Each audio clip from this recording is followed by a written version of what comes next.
You could read.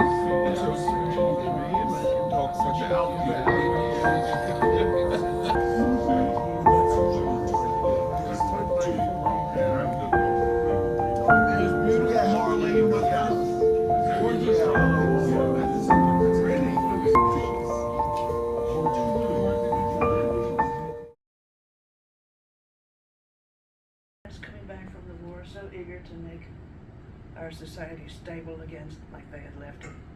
A generation that was privileged enough to have the time, the leisure, the education to look around them and say, not everything in this society is right. Not everything in this society is something that we admire. Not all people are treated in a good way. Maybe we'll just grow up and change things. And then we did. We haven't finished. But we made a start. We got out there and marched and demonstrated. And yes, we by God changed some things. And we are still enthusiastic supporters of that work. So this book tells how that kind of conscience was developed in one such child of that generation. Me. That's the most I can talk about.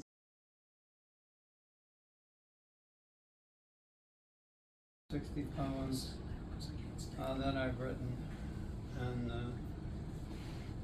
the book that I intend on publishing someday is called Lifelines, and it's a collection of works, most of which were written since my retirement, and I intend to write for a broad audience. My concentration is poetry. I enjoy plain language poetry with punch and directness. Lifelines is a collection of works that attempts to highlight humor and satire, reflecting some of the experiences and observations. I attempt to capture everyday slices of life and shine the light on truth, shine the light of truth on a myriad of situations created by human, animal, and abstract interactions. My aim is to strip off the garments of potential pride, hubris, hypocrisy, greed, etc. by the use of satire, humor, and objective thought. And I thought this poem would probably be appropriate for some of you in the audience who may be current bureaucrats or ex-bureaucrats. So this poem is called Ode to the Acronym, or Bureaucracy Revisited.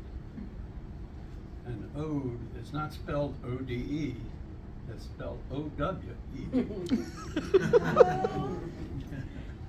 Okay.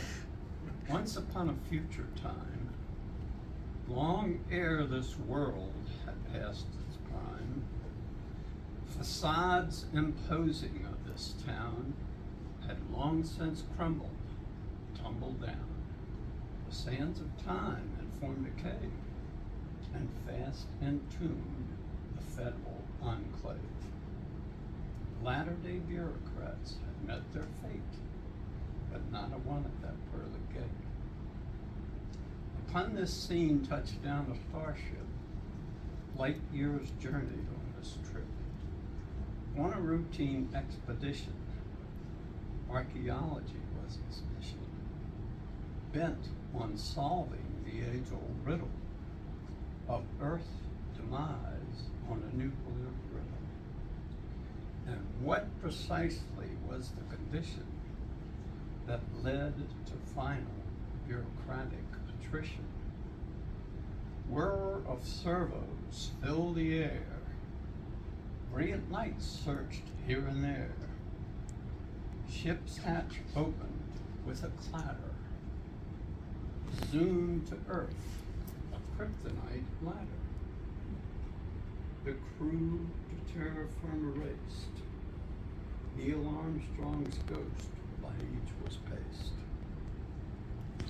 By earthly norms, they seemed quite freaky. but all were descendants of Louis Leakey. At once began the excavation of this ancient civilization.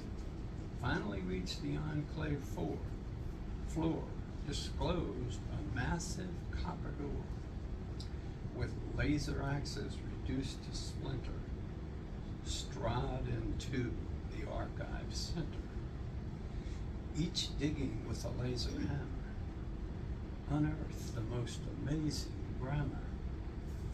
Countless days of dusting and sorting, numbering, tagging, and recording, documents and papers ad infinitum, stack upon stack of bureaucratic data.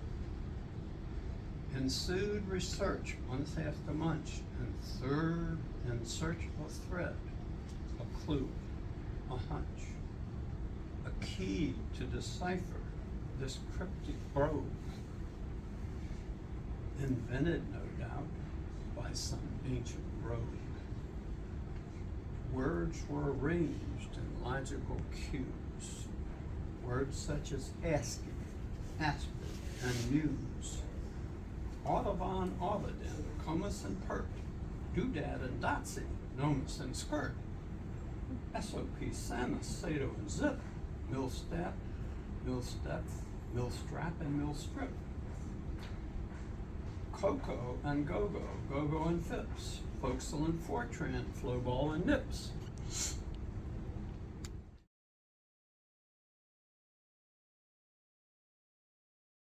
With some members of my church, in which we are contemplating the white privilege and racism and the causes of it, and how we can change our thinking and our behavior. And it's not easy. I think it's a lifelong journey, like so many other things are. And can everybody hear me very well? Okay. This poem is called Am I Racist? I am white. I am female. I live in a narrow and protected world. I know very few people who are not like me. But am I racist?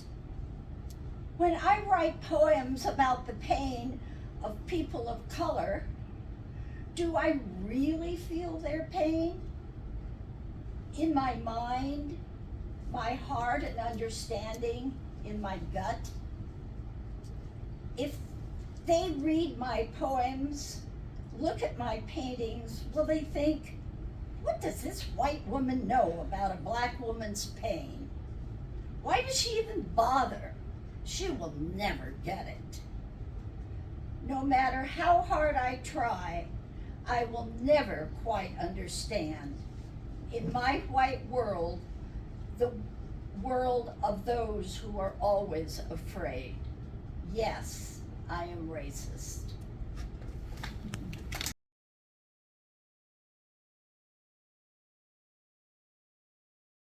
A love poem.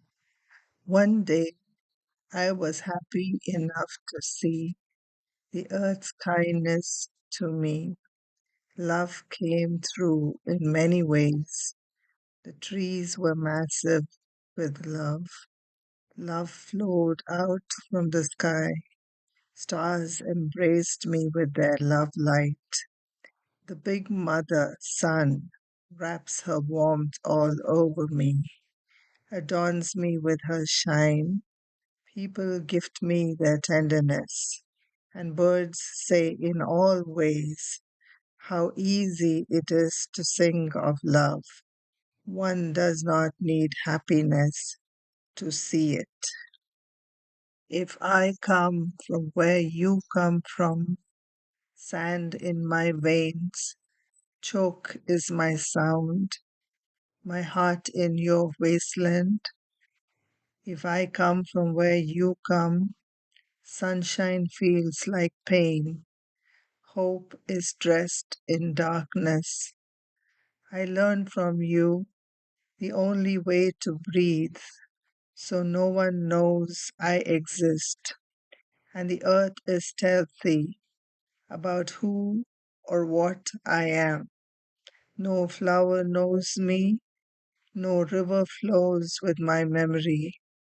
If I come from where you come, I could only be a mirage. Deep innermost, pure is in my veins. It's this night sky, made of every night, each night so newly made. It's falling through my eyes, a first night with every gaze.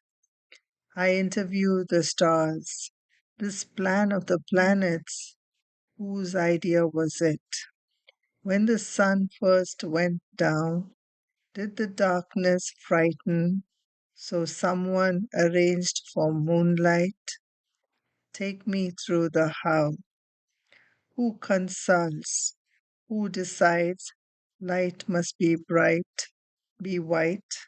Was there a poet on that board who decreed, let night be made of words?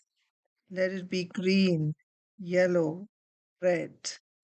It keeps pure in my veins.